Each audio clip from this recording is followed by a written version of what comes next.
নমস্কার বন্ধুরা, শ্রাবণীর রান্নাঘরে আপনাদের সবাইকে স্বাগত জানিয়ে আমি আবারও একটা রান্নার ভিডিও নিয়ে আপনাদের সামনে চলে এসেছি। আজকের আমি আপনাদের এক বাটি মুসুর ডাল দিয়ে একটা অসাধারণ রেসিপি বানিয়ে দেখাবো। আশা করি আপনাদের ভালো লাগবে। তার জন্য কিন্তু আমার পুরো ভিডিওটা আপনাদের দেখতে হবে। আর দেখা শুরু করার আগে একটা লাইক করবেন আর একটা কমেন্ট করতে কিন্তু ভুলবেন না। তাহলে চলুন আজকের আমি এই মুসুর ডাল দিয়ে কি বানাই সেটা আপনারা একবার দেখে নিন। মুসুর ডালের এই রেসিপিটা বানানোর জন্য প্রথমে আমি এখানে দেখুন এক বাটি মুসুর ডাল নিয়ে নিয়েছি। আর মুসুর ডালটা কিন্তু আমি এখানে 5 থেকে 6 ঘন্টা একটু ভালোভাবে ধুয়ে পরিষ্কার করে ভিজিয়ে রেখেছিলাম। এবারে আমি দেখুন ডালগুলো ভেজানোর ফলে ডালগুলো কিন্তু অনেকটাই বড় হয়ে গেছে। এবারে আমি এখানে একটা মিক্সিং জার নিয়ে নিয়েছি। মিক্সিং জারের মধ্যে আমি এই ডালগুলোকে দিয়ে দেব। সমস্ত ডালগুলো আমি মিক্সিং জারের মধ্যে দিয়ে দিলাম। এবার আমি এর মধ্যে দিয়ে দেব, দেখুন এখানে আমি আদা রেখেছি একটু, আর রেখেছি 5 থেকে 6 কোয়া রসুন, আর এখানে আছে আমার 3টে কাঁচা লঙ্কা আর হাফ চামচ জিরে, গোটা জিরে। সেই সমস্ত কিছু কিন্তু আমি এর মধ্যে মিক্সির মধ্যে দিয়ে দেব। সব কিছু আমি এখানে একসঙ্গে দিয়ে দেব। দিয়ে এটাকে কিন্তু খুব ভালোভাবে আমাকে পেস্ট করে নিতে হবে। আর যখন হাতে সময় কম থাকবে তখন কিন্তু এই রেসিপিটা একবার বানিয়ে দেখতে পারেন, খেতে কিন্তু অসম্ভব সুন্দর হয়। এবারে সমস্ত কিছু আমি এখানে দিয়ে দিলাম। দিয়ে আমি এর মধ্যে দিয়ে দেব অল্প একটু জল। অল্প একটু জল দিয়ে এবারে এটাকে খুব ভালোভাবে প্রথমে পেস্ট করে নিতে হবে। মিক্সির মধ্যে সমস্ত কিছু দিয়ে আমি দেখুন খুব ভালোভাবে কিন্তু এখানে পেস্ট করে নিয়েছি। এবারে আমি একটা বাটি নিয়ে নিয়েছি, সেই বাটির মধ্যে কিন্তু এই পেস্টটা আমি ঢেলে নেব। বাটির মধ্যে আমি পেস্টটা ঢেলে নিলাম। এইবারে আমি এর মধ্যে মিক্সিটা ধুয়ে অল্প সামান্য একটু জল দেব।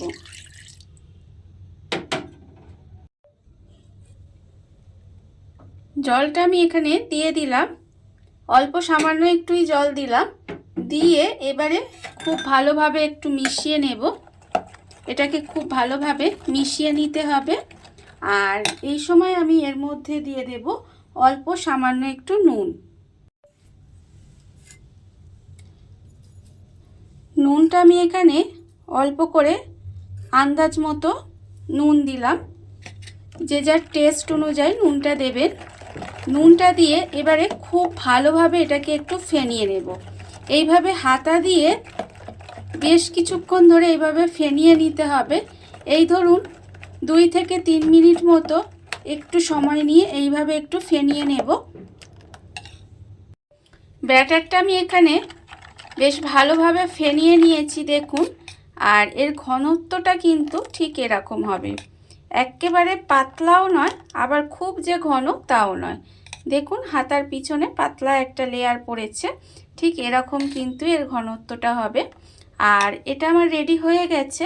আর অন্যদিকে দেখুন গ্যাসটা অন করে একটা চাটু বসিয়ে দিয়েছি। চাটুর মধ্যে আমি প্রথমে দিয়ে দেব খুব অল্প সামান্য একটু তেল। একদম অল্প একটু তেল দিয়ে দিলাম। দিয়ে এবারে একটা টিস্যু দিয়ে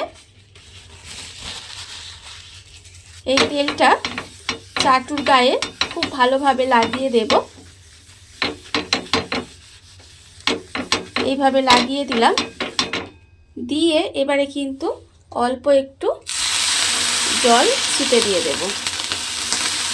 ছিটে দিয়ে আবারও কিন্তু খুব ভালোভাবে টিস্যুটা দিয়ে এইভাবে মুছে দেব। মুছে দিয়ে এবারে এর মধ্যে আমি এই ব্যাটারটা দিয়ে দেব। এইভাবে অল্প অল্প করে ব্যাটারটা কিন্তু আমি এর মধ্যে দেব। আর এটা আমি কি বানাচ্ছি বলুন তো? এটা আমি বানাচ্ছি মুসুর ডালের ধোসা। খেতে কিন্তু অসম্ভব সুন্দর হয়। এইভাবে আপনারাও একদিন কিন্তু বানিয়ে দেখতে পারেন। আশা করি আপনাদের সবার ভালো লাগবে। এইভাবে আমি হাতায় করে অল্প অল্প করে দিলাম। দিয়ে এবার এইভাবে একটু গোল করে দেব। গোল করে দিয়েছি। দিয়ে এবারে একটু এইভাবে হতে দেব, কোনো রকম ঢাকা দেওয়ার দরকার নেই। ঠিক এইভাবে আমি একটু ওপরটা শুকনো হওয়া পর্যন্ত অপেক্ষা করব। ওপরটা আমার দেখুন শুকনো হয়ে গেছে।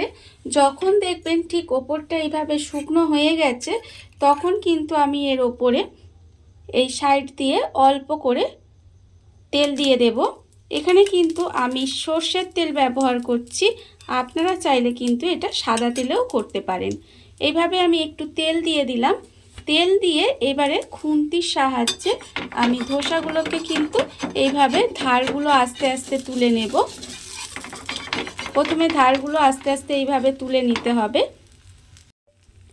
আস্তে আস্তে আমি চারদিকটা দেখুন খুন্তি দিয়ে এইভাবে তুলে নিয়েছি। আর তুলে নিয়ে কিন্তু ওপরটায় অল্প একটু তেল লাগিয়ে দিয়েছি। তেল লাগিয়ে দিয়ে এইবারে আমি ধোসাটাকে এইভাবে ভাঁজ করে নেব। দেখুন আমি এটা কিন্তু এইভাবে ভাঁজ করে নিয়েছি। এবারে আমি এটাকে তুলে নেব। তুলে এবার আলাদা করে এখানে রেখে দেব। এটা আমি চাটুতে করছি বলে একটু পুড়ে পুড়ে যাচ্ছে, দেখতেই পাচ্ছেন।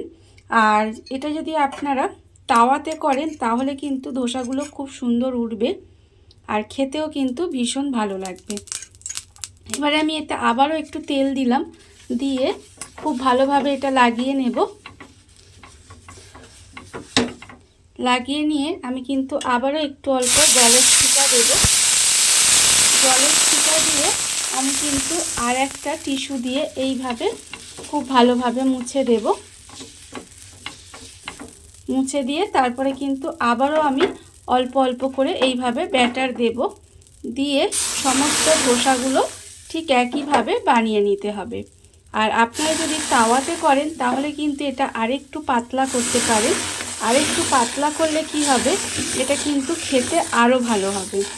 আমি যেহেতু চাটুতে করছি সেই জন্য আমি কিন্তু এটা একটু ঘন রেখেছি ব্যাটারটা। এইভাবে আমি একটু ঘুরিয়ে দিলাম, দিয়ে এইভাবে কিন্তু আমি প্রত্যেকটা বানিয়ে নেব।